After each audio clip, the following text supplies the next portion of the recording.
来过来，这件是有员工因为身体无爽快，上班迟到15分钟，头家真生气，讲要直接甲扣1000块的薪水。了后，头家娘出来疏圆，讲头家当工有较激动，无就扣800块就好，他来提醒员工唔通迟到。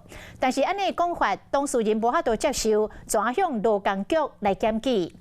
人力银行是提醒头家人，若要甲辛劳扣薪水，就要按照时薪、按照比例来计算，若无，真有可能会违反到劳基法。赶着打卡是上班日常，但是有打工族因为身体不舒服迟到15分钟，结果老板说你耽误到所有人时间了，直接扣薪1000元。那是打工上8点钟的班，以上计薪水1点钟176块来算，这1000块就爱上得买6点钟的班，等于是半工的薪水直接放扣去。当事人就问网友，这个么符合比例原则？加班无加班费，迟到就直接扣薪水。就一次这样就扣1000块。就有点说不太过去了。15分钟通常就是如果遇到一些塞车啊或者紧急状况，应该是合理的容许范围。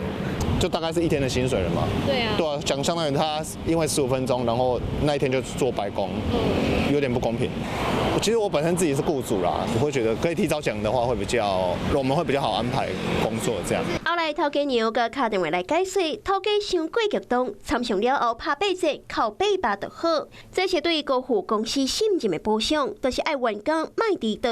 员工迟到，头家确实当卖回薪水，要个扣偌济，就爱看员工1点钟的薪水偌济，那么头家就有可能会违反到劳基法。除非这个员工他的时薪有超过4000块钱，必须要依照比例原则，也就是依照这个员工的时薪除以60，再乘上他迟到的分钟数。当事人马杰娜迟到有唔对，要个无符合比例嘅扣薪水，嘛可以决定要写批向劳工局来检举，争取家己权益。